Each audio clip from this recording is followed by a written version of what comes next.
Bonsoir David Grossman, ou bonjour plutôt. Bonsoir, Erev Tov. Et donc d'abord 2 mots sur le livre, mais vraiment 2 mots, parce que je trouve que parfois on en dit trop sur ce livre. Il faut que le lecteur laisse monter la tension, la découverte, donc j'en dis très peu. Donc ça commence comme un one-man show assez vulgaire, dans un club pas très chic de Netanya. Et puis peu à peu, ça devient dramatique et même tragique. Le comédien, Dovalet, parle de lui et continue à provoquer le public. D'ailleurs, il y a des gens qui s'en vont, il y a d'autres qui restent. On s'interrogera là-dessus tout à l'heure, peut-être, sur ceux qui restent. Et au fond, euh, il fait un spectacle en forme d'adieu au spectacle. Et en parlant de ce qui, adolescent, a bouleversé son existence. Et en fait, c'est ça l'histoire, c'est l'affaire qui a bouleversé son existence. Alors, est-ce que vous diriez que finalement, ce livre, c'est le roman d'un deuil impossible? לא בטוח שהייתי מתאר אותו ככה, את Je ne suis pas certain que je le décrirais ainsi, הרומן. ce roman. בשביל דובלה זה Pour בוודאי לא Dovalet, הבל, זה ce n'est הטרגדיה pas של un החיים deuil, שלו. c'est la tragédie de sa vie. בשביל השופט, Pour חבר le הנעורים juge, שלו, שהוא son ami הזמין אותו, d'enfance qu'il a invité, זאת הזדמנות אולי c'est לעשות l'occasion תיקון peut-être de לעוול faire une réparation לפני 40 וכמה שנה. du mal qu'il a causé il y a 43 ans. Mais alors justement, je me demandais si l'invitation du juge était ce que vous dites, c'est-à-dire l'occasion de se racheter, de réparer le mal qu'il a fait avec son abstention dans l'enfance, ou quand même une forme de vengeance. אני חושב שדובלה מזמין את השופט לא כדי Je crois לנקום בו. que Dovalet invite le juge non pas pour se venger. יכול להיות שבמהלך הערב, Il est כשיותר possible qu'au ויותר cours de la ריבו soirée, המטענים האפלים של סיפור lorsque הילדות שלו ושל השופט, les ombres יש גם איזה de ביטוי son histoire לנקמה. entre lui et אבל le בסופו של juge דבר הוא monte לא au fur et à נוקם mesure. בו, Il y a הוא peut-être שומר aussi עליו, une ombre de הוא לא vengeance, mais מסגיר non, אותו il ne l'enferme pas לידי dans הקהל, הוא לא מספר על החלק les yeux של du public. השופט. Il ne l'enferme pas dans le rôle du juge, dans le drame de la vie de Dovalet. את השופט Il להיות invite בערב le הזה juge pour בהופעת qu'il soit הסטנדאפ, présent lors de la כי représentation, יש ce לו stand-up, אמון עמוק מאוד parce qu'il a ביכולת une foi ההבנה profonde האנושית של השופט. dans la compréhension humaine du juge. Il dit au juge, lors de leur conversation téléphonique où il l'invite, il lui dit « Écoute, juge, je suis tous tes jugements. Tu réussis en une seule phrase à saisir l'essence des hommes que tu juges. » Et Dov demande au juge de venir et de voir quelles sont les ondes de la personnalité de Dovalet. Que rayonne-t-il, lui, Dovalet? Qu'est-ce qui rayonne de chacun d'entre eux? Chacun d'entre nous rayonne quelque chose. Peu importe à quel point on tente de cacher ce que l'on est. Si on tente de le cacher, une sorte de rayonnement personnel, un rayonnement unique en soi. Et Dovalet veut que le juge vienne et regarde et voit quel est ce rayonnement qui sort de lui. Justement, au début, de Dovalet dans son spectacle est assez grossier et vulgaire, mais c'est comme une sorte d'armure pour se protéger, pour se défendre. יפה, בדיוק ככה. Parfait, exactement. כי אולי בן אדם כל Parce כך que עדין quelqu'un ושברירי כמו דובלה, d'aussi sensible, היה d'aussi חייב fragile que בגיל צעיר Dovalet מאוד a לגדל על dû, עצמו dès, שריון כדי dès son plus jeune להתגונן. âge, de créer une armure pour se protéger. ובמובן הזה, המקצוע Et de ce שהוא point de בחר vue, מאוד מתאים le métier qu'il a choisi, לדרך ההתנהלות הזאת. כי ça convient parfaitement à ce genre de choses, parce que quelqu'un qui fait des stand-up, c'est quelqu'un qui est seul sur scène, parfois qui insulte le public, parfois qui flirte avec lui, qui parfois montre un peu sa personnalité véritable et la cache soudain. Il est véritablement dans un métier qui lui convient parfaitement. Ce qui se produit dans mon histoire, c'est qu'à un certain point, tout ce masque s'effondre et voilà, jaillit une autre histoire et jaillit un autre homme.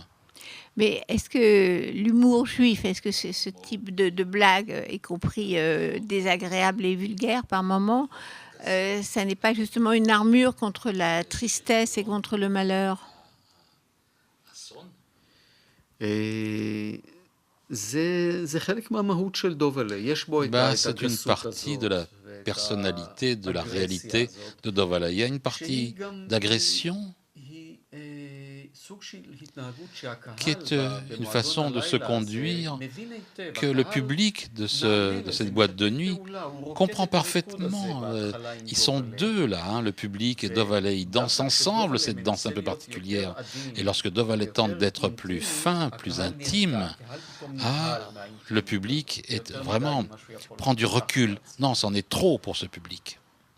Alors, c'est le public de Netanya ou c'est le public d'Israël en général les gens dans la salle, est-ce que c'est une métaphore pour Israël?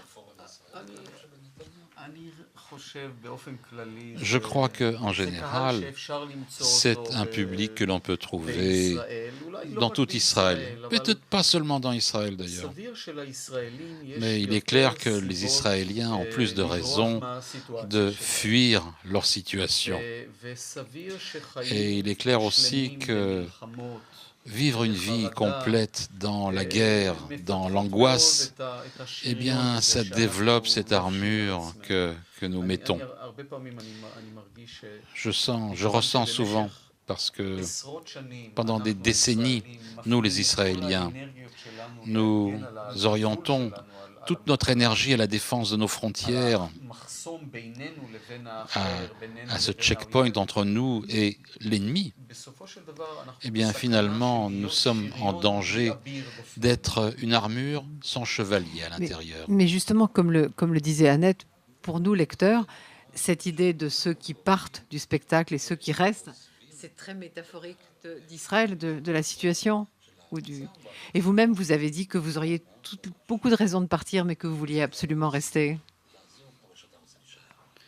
כן, אני לא יכול אפילו לראות את עצמי חי בארץ אחרת, כן. Imaginer vivant dans un autre pays. אני נמצא עכשיו כמה ימים בפריז. Je suis là quelques jours à Paris. Paris est merveilleuse, superbe. Chaque cadre ici est plein de beauté. Mais Israël, c'est ma maison. Et ce qui se passe en Israël, eh bien, ça me fait du mal ou ça me rend heureux de façon beaucoup plus forte que ce qui se passerait ailleurs. Je vais le dire simplement, Israël m'est pertinent. En un seul mot. Tout ce qui se passe là-bas est pertinent à mes yeux, pour moi. Même les choses qui me rendent dingue. Mais les choses qui me rendent dingue éveillent en moi un désir de les réparer, de les changer. Alors, moi, je vous ai souvent vu depuis toutes ces années avec Amos Oz et Aleph Bet Yehoshua. Vous, David Grossman, justement parlant, défendant l'Israël que vous aimez, vous battant pour la paix, est-ce que vous pensez quand même que les intellectuels, les écrivains comme vous peuvent encore être entendus aujourd'hui? Est-ce que vous sentez que quand vous parlez, il y a quand même beaucoup de gens qui écoutent, ça peut faire bouger les choses? Je crois qu'il y a des gens qui écoutent. Ce n'est pas la majorité. À mon grand regret. Mais ce n'est pas une raison de se taire. Je voudrais revenir un instant à Dovalé. Quelque chose qui est extrêmement bouleversant dans le livre, c'est que à chaque instant, quand il parle, on sent qu'il aurait pu avoir un autre destin, qu'il est dans ce destin contrarié, qu'il aurait pu avoir un autre destin. Vous le décrivez extrêmement bien. Non, ça m'émeut, parce que Dovalé, de ce point de vue, c'est l'extrême de ce que l'on sent chez les gens que l'on rencontre. Qu'ils voudraient être quelqu'un d'autre, qu'ils sont coincés dans une biographie qui ne leur convient pas, qu'ils sont prisonniers de cette identité par erreur, ou en raison de désirs d'autres, ou en raison de pression de la société, ou en raison de l'air du temps, la Zeitgeist. Ils ne vivent pas la vie qu'ils auraient dû vivre. Et chez Dovalé, c'est extrême, parce qu'il aurait pu être quelqu'un d'autre. Il y a quelques instants dans le livre, par exemple le moment où après qu'il soit allongé par terre, il se soulève et il se ramasse membre par membre, son bras, son cul, il se relève petit bout par petit bout, comme quelqu'un qui lèverait des vêtements jetés sur le sol. Il les rassemble et il redevient un être humain. Eh bien, par ce geste tout petit, le public qui le regarde comprend soudain que ce Dovelé aurait pu être un grand acteur. Mais au lieu de s'occuper d'art avec un grand A, il a choisi d'être un caricaturiste, quelqu'un qui méprise la réalité. Mais c'est aussi un compromis.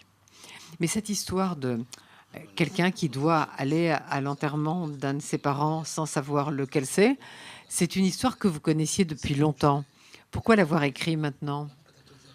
C'est une histoire que je connaissais depuis longtemps. Je l'ai entendue de quelqu'un qui me l'a raconté, qui a eu une expérience semblable. Pas exactement ça, mais quelque chose de très semblable.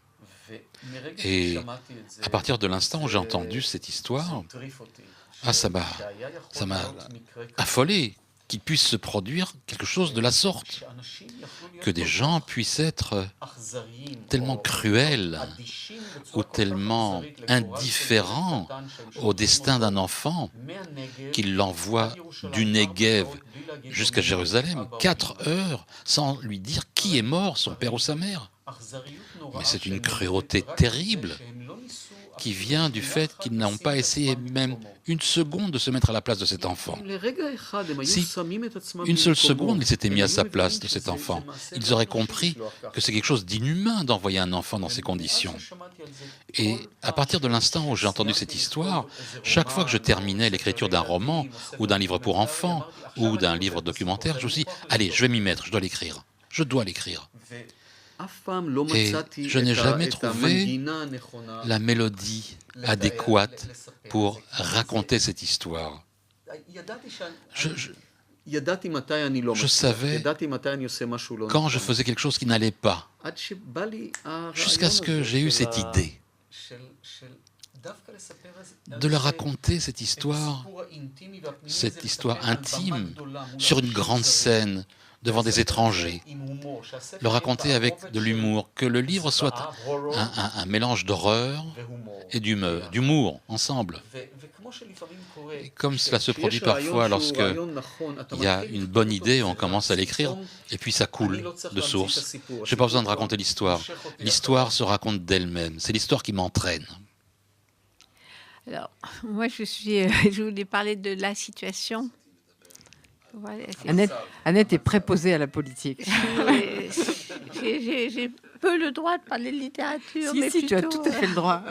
Non, mais parce que aujourd'hui est particulièrement un jour désagréable, où la mère du bébé palestinien est morte à son tour. Et vous avez écrit une très belle tribune sur ce danger interne, aujourd'hui la guerre qui menace la société israélienne de l'intérieur, et pas simplement le terrorisme extérieur, mais une forme de terrorisme intérieur. Et c'est nouveau, c'est un danger qui n'existait pas, qui était moins important en tout cas, qui existait, mais c'est cette montée de l'extrémisme juif, qui existait avant, mais qui maintenant semble ne plus avoir de limite, avec l'horreur de l'incendie de la maison de cette famille palestinienne en Cisjordanie.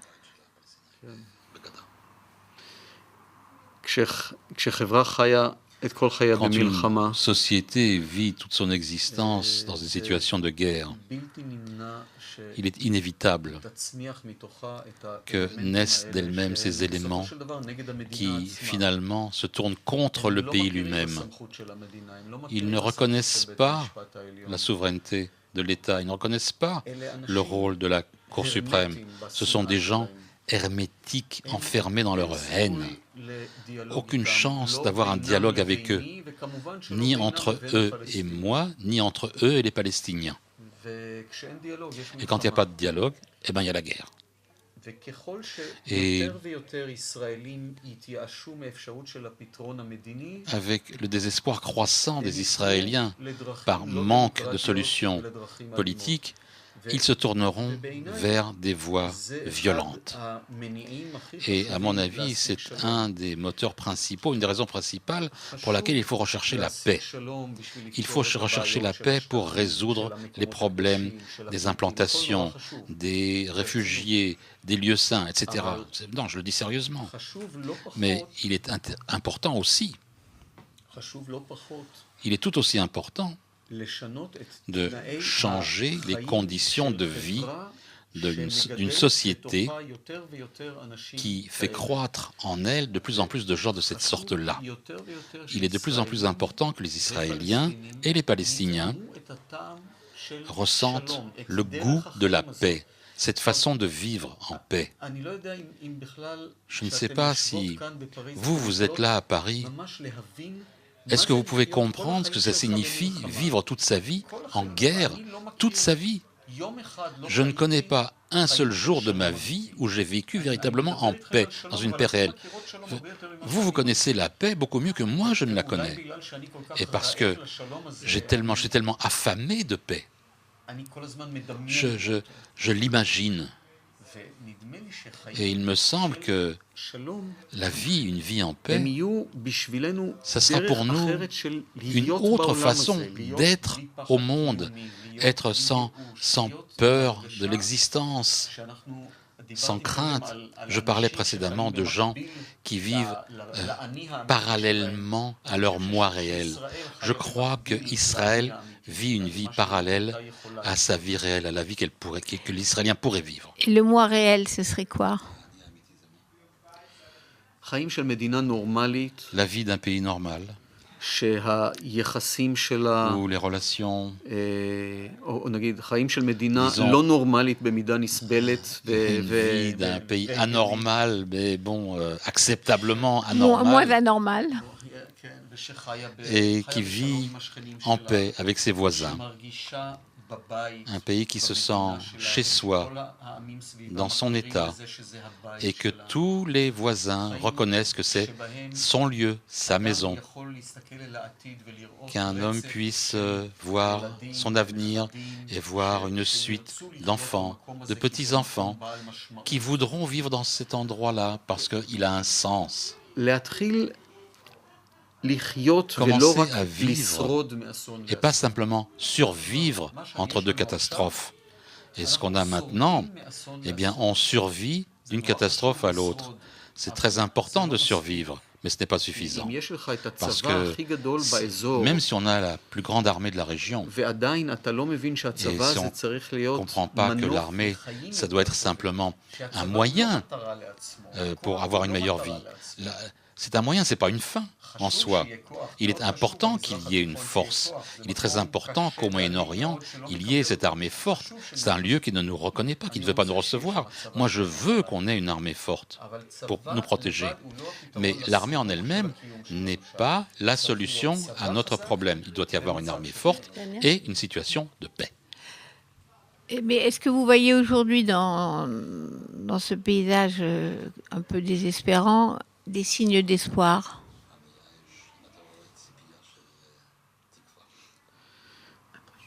Vous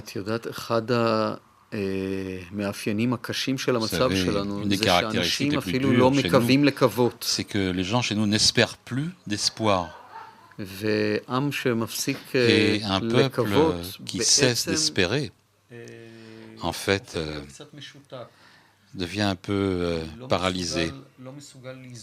Il n'est plus capable de créer quelque chose pour son propre bien. Puisqu'on a parlé d'une mère, pour finir, je voudrais que vous disiez un mot de la mère de Dovalet, que je trouve un personnage absolument magnifique.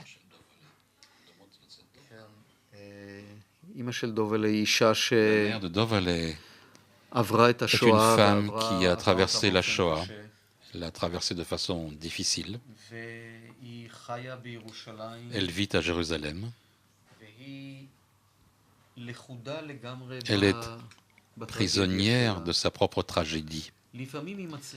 Parfois, elle réussit à s'en sortir. Elle crée des instants d'intimité avec son fils, Dovale.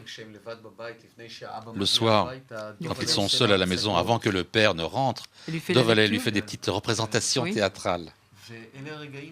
Et ce sont les moments les plus chers qu'il a avec elle. Mais il voit le moment où elle, un moment où elle n'a plus de patience pour lui. Elle s'énerve. Et il arrive qu'il sente une seconde avant la chute de son histoire, ça y est, elle disparaît de son horizon. Et peut-être que c'est une des raisons pour lesquelles il devient un comédien de stand-up. Il est toujours en train de courir et d'espérer la réaction du public. Il doit absolument enchanter le public comme il tentait d'enchanter sa mère quand il était enfant. Et pour conclure, est-ce que cet artiste, ce stand-up comedian qui essaie de parler à un public, est-ce que c'est pas aussi vous? Est-ce que vous n'êtes pas à la fois le juge qui est le public et l'artiste qui essaie de communiquer quelque chose à ces gens dans la salle ou nous autres lecteurs? Je pense que je suis tous les personnages dans ce livre. Si le public veut m'entendre, Le conducteur du bus, du camion militaire entre Beersheba et Jérusalem, c'est vous. C'est vous. tous les personnages, je je dois comprendre ce qu'ils me disent. Et si je dois être un comédien fantaisiste de stand-up, je serai aussi un comédien de stand-up. Alors, il faut lire ce livre pour savoir où est David Grossman dans tous les personnages. Merci beaucoup. תודה רבה.